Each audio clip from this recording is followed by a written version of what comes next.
Hello again, and welcome to the program. I am Suren. More questions than answers. Have you ever thought about your own body shape and never spoken about it to anyone? Do you like what you see in the mirror or in your mind's eye? Quite a number of us tend to ask, what do others see in me as? Sometimes we tend to see ourselves completely different than what a photograph of us would show. Sometimes we might see our old image on a video screen or on television and never like to look of it. However, we are told to accept ourselves as we would love to be accepted by others. But if I cannot accept myself because I am in this shape, what could I do to make myself appear more pleasant and more beautiful than what I see in this screen, so that others may also like me as I do? But do we know exactly what others think of us? Do we really look as we think we do? Some of us claim to hear a voice within or without, which tends to reveal some unacceptable emotions. But how truthful is that voice? Is it really somebody talking to us and telling how ugly we look? Did nobody else be interested in seeing us? Or is it part of our imagining mind, which makes comparisons with others who appear to be nicer and good-looking than we do in photographs, magazines, or on television screen? The best action in this case is to be able to ask and get others' honest opinions about our looks, or perhaps even what they professionally point at.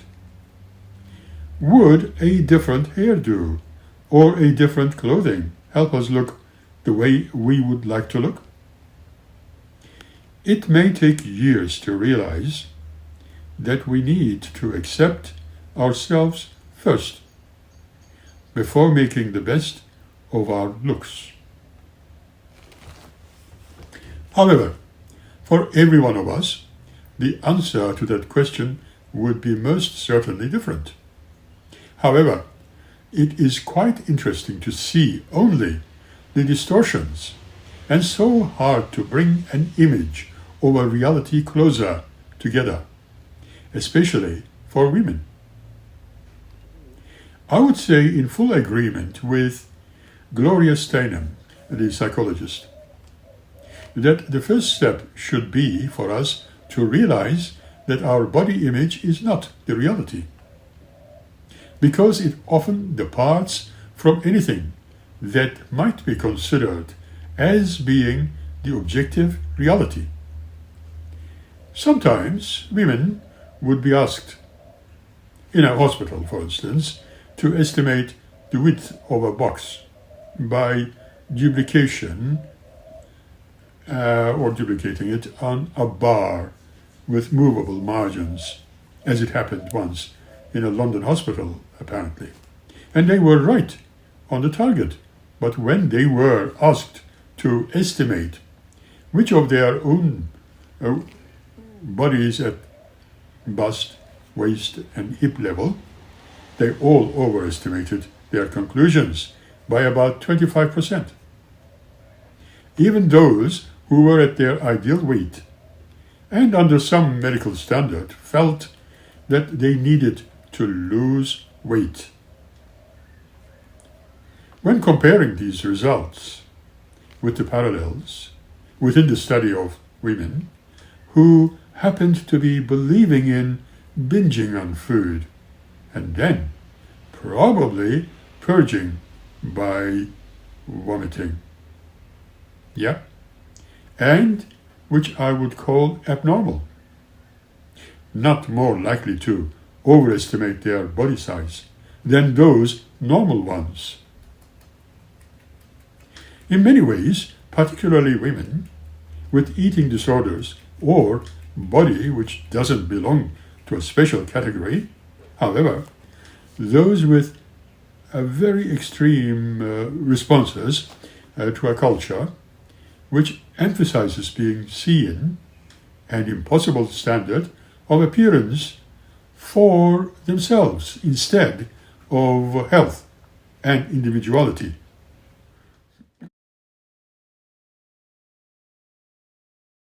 In a book written some time ago by Rita Friedman, a professor of psychology, reflects the goal in body love and how there happens to be a round of studies that show just how negative and remote from reality females' body images are. We even discover that a large number of 10-year-old girls rated themselves as the single least attractive girl in the school. A group of teenage girls of them frequently felt ugly, while still a few of them felt good about their appearances. A larger number of adult women considered themselves heavier than they really were, while other women were considered beautiful by others' standards. They were just as likely to be dissatisfied with their looks. Dr. Friedman summarized that there is hardly any connection between a woman's actual physical attractiveness and her satisfaction with the body's age and feelings of age and feelings of self. However, there is a strong relationship between body image and self-esteem. Are there any differences? No, not really. They too tend to have an inaccurate body image, but in the opposite direction. Now, according to Gloria Steinem, some generally were satisfied with their overall looks, comparing themselves with other women. Also, might feel less or are closer to a normal than they actually are. And they generally rate themselves as being at least as attractive as others. Another book titled The Beauty Myth. Naomi and Wolf writes that only one man in 10 strongly satisfied with his body as compared to 1 in 3 women. And also that about a third of men were overweight by medical standards. This book summarized that studies show that women unrealistically destroyed their bodies negatively. Men distorted their lives positively. Interesting, isn't it? It is also a fact that punishes men by perpetuating overweight and contributing to men's lower life expectancy. In this respect, gender differences are extremely pronounced. If it is concluded that by comparing studies, that many able-bodied women had a more negative body image and so also lower esteem, self-esteem, than do many disabled people. And most strikingly, if anybody, women were compared only to a disabled man. In the study, men are almost always considered as being okay. Well, women were rarely okay in the matter of how they looked. Obviously, there was a complete erroneous viewpoint that the society was geared to consider. Wolff further wrote in a Western legacy of religion based on men resembling God and women having sinful or unclean bodies. How long the assumption? In the seminars, it was discussed how difficult to dislike one's own body was. We all need to like ourselves, male or female. One is likely to feel good about physical appearance and often to cause others to do so well.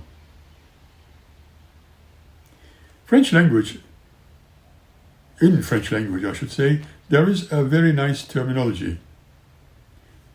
Jolie laid, beautiful ugly, unfortunately not fully understood. By the way, how one presents oneself, one becomes more beautiful. Consider, for both men and women, their body image remains constant, in spite of drastic changes as we grow older. The age plays very little role. The Lancet, a British medical journal, once reported that we may indeed have opinions of our capacity at sports, cricket, and at maths, and at the cha-cha, or any other dance. But we also have a global opinion of our general worth. It is global or core opinion that correlates with body image. This positive image may persist in spite of external biases, which favor being judged to be more defective. Your body image needs to be positive and rooted deeply enough in childhood to remain positive. Physically appealing children tend to be given more attention by their teachers, if you have noticed. Nice-looking people are often perceived as intrinsically good, fat people as lazy, inefficient, or self-indulgent. A dark skin or kinky hair may be looked down upon in a racist culture, but those words become simply epithets. However, if we want the best in life, the best place to start needs be to our appreciation of our authenticated bodies. Remember that our physicalities can teach us.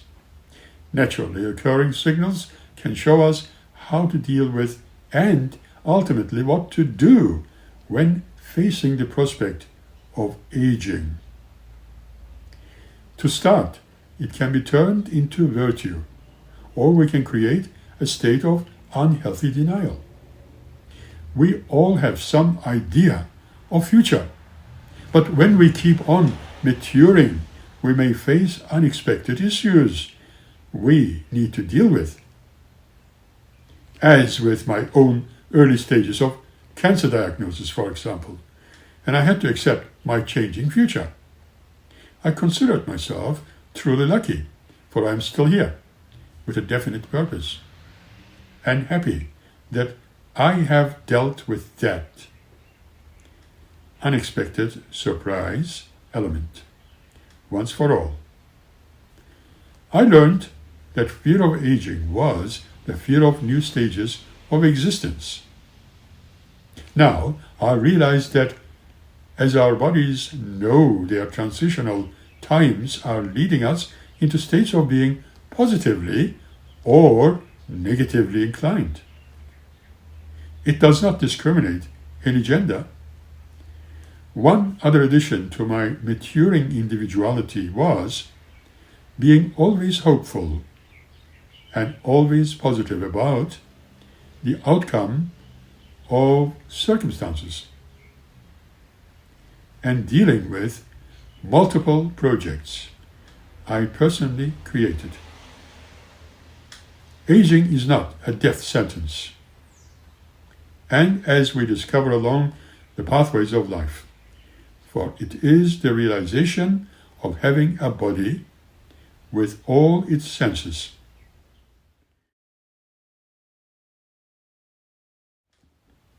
We need to learn how to communicate with our physical counterparts.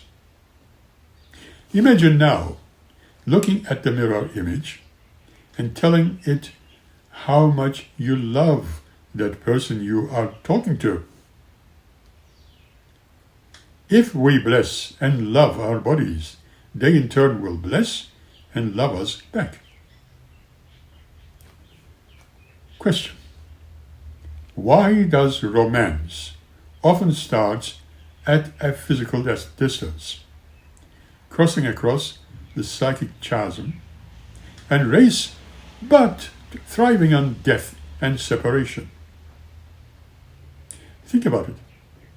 Probably projecting one's lost qualities onto somebody else is done so easily from a distance. And so romance grows weaker with closeness, deadlines, and familiarity. Although it doesn't need to be.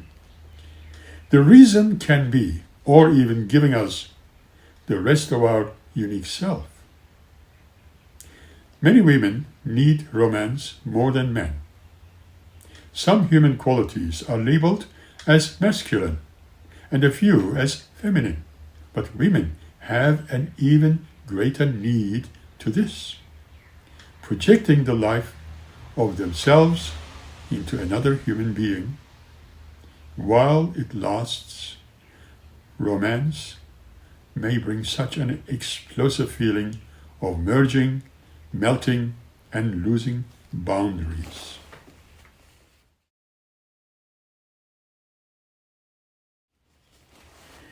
It seems we are indeed making love to the rest of ourselves. Personally, I feel that I fell in love when I was very vulnerable, feeling not so good about my own self. Some falling out of love crash as if having taken poisons.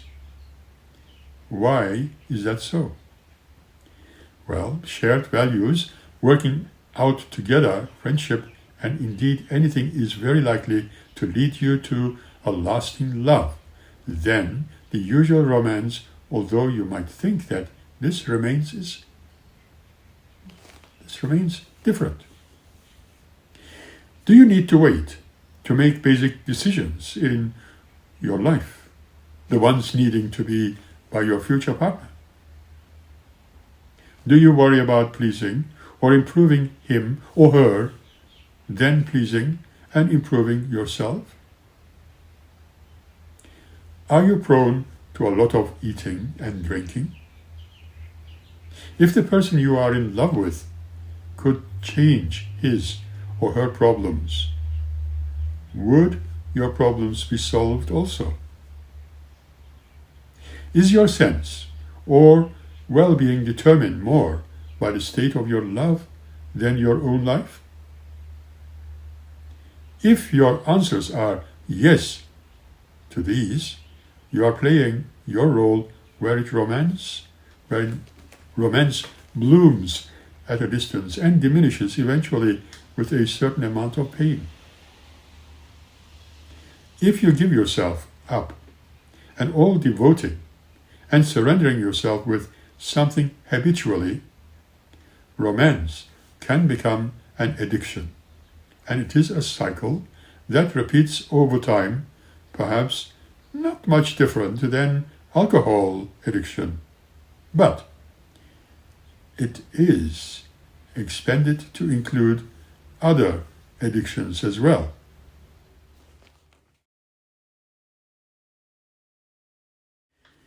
However, many human beings do take on the role of denial, believing we can find ourselves in a foreign substance in the body and mind of a different person, though we have not invented this problem.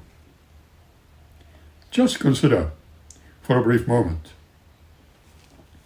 Everyone on the face of earth is born with a full circle of human qualities. On the other hand, society is geared to play totalitarian gender roles that divide labor and assigning behavior, providing the paradigm for race and class, and being accepted that they may be seen as part of the nature, as also explained by Gloria. Obviously, there is also the issue of jealousy. It also proceeds from the feeling of inadequacy and incompleteness. It indeed increases as self-esteem diminishes. The more unsatisfyingly and more incomplete we may feel, the more obsessed we become with owning someone at home. We have projected all our missing qualities, thus becoming more jealous. It seems that gender must be the lowest self-esteem, may make us feel more interchangeable with any other women or men. This cycle of gender roles, self-esteem, romance, jealousy, lack of love, and intimacy may lower self-esteem in more deeper general, and so making us more vulnerable in a dangerous state and daily basis. Shall we discover more abusive relationships? And when men and women confirmed traditional roles rigidly, that abuse is very likely to occur.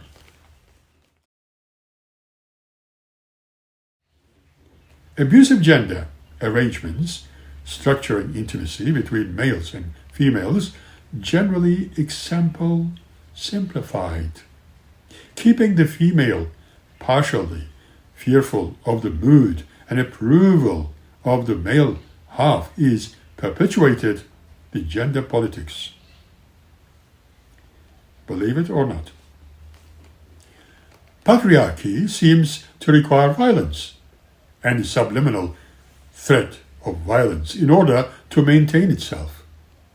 Yes, supposedly naturalness of gender rules makes male-female violence excusable, even inevitable. Romance itself serves also political purpose by offering at least some temporary reward for the gender may threaten the rebels with loneliness and rejection, or even revolutionary possibility that women and men may realize each other's shared experiences. French people say for that marriage is the only adventure open to the middle class, and I believe it needs to be updated now. Adventure of romance fails often. Guess what? We only blame ourselves. The internal completion which permits one to love both one's self and the other joyously and freely is hard to find anywhere. The wreckage caused by romantic obsession is a feature of everyday landscape in our lifetimes. Look at the new articles, someone who has been murdered, beaten, or imprisoned in what is known as a crime of passion.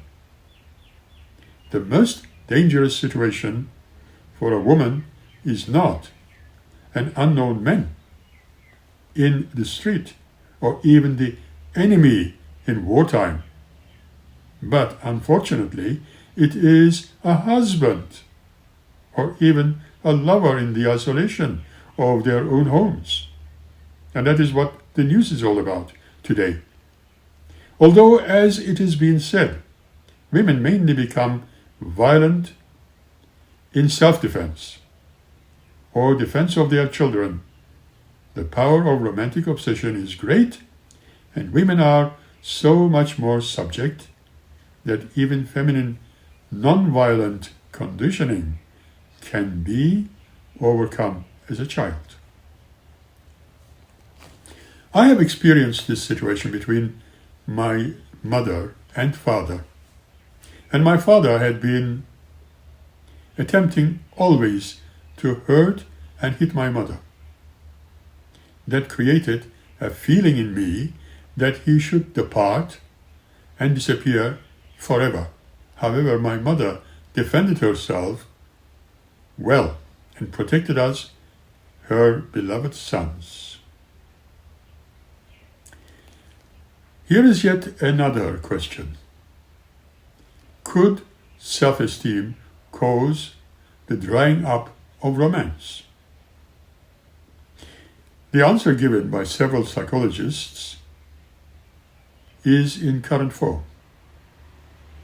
Perchance I should say, one additional but an important thing, the most intense form of it is curiosity. If there was no need for illusions about a magic rescue, so hooked on trying to earn someone, if the conscious of romance were stretching our understanding of ourselves, not looking for the completion of our souls, romance could be deeper, intimate, empathetic, and sensual way of learning, seeing through someone's eyes, feeling with your nerve endings, absorbing other culture or way of life from the inside, stretching our boundaries and bringing into ourselves a wider view of the world.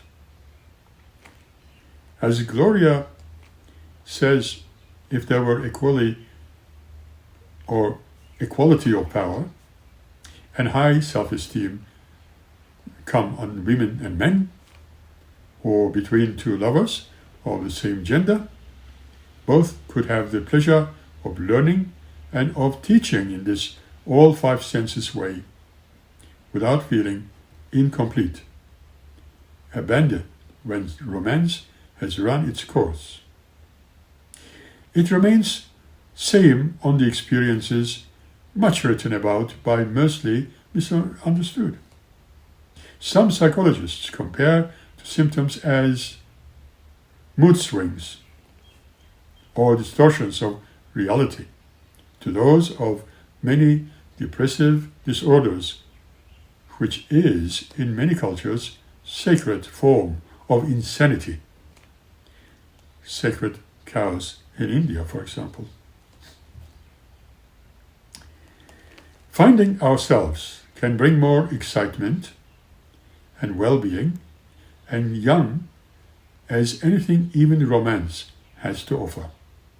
Consider the joy of self-discovery, solving problems, taking a piece of furniture, or inventing something, or losing self in sports, cooking for friends, writing a poem, or composing, all by reaching within the provision and then making it real. As for who we will be, we don't know. We are on the edge of history. But one thing as known is that growth comes from saying yes to the unknown.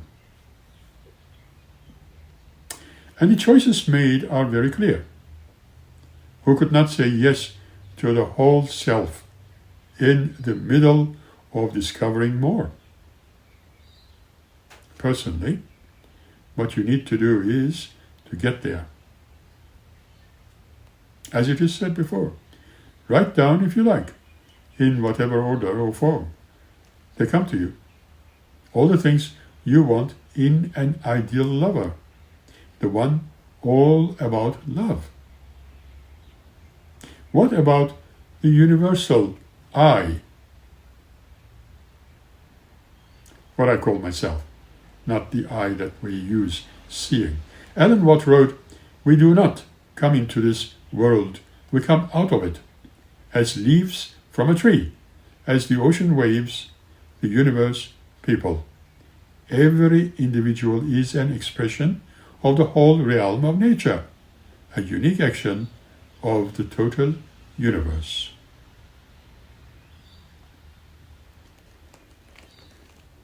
But with that, we end this session for today, and we'll come back and meet you again by the next episode. Until then, keep smiling and be happy. Hopefully we have given you just a few thoughts to ponder upon. Thank you.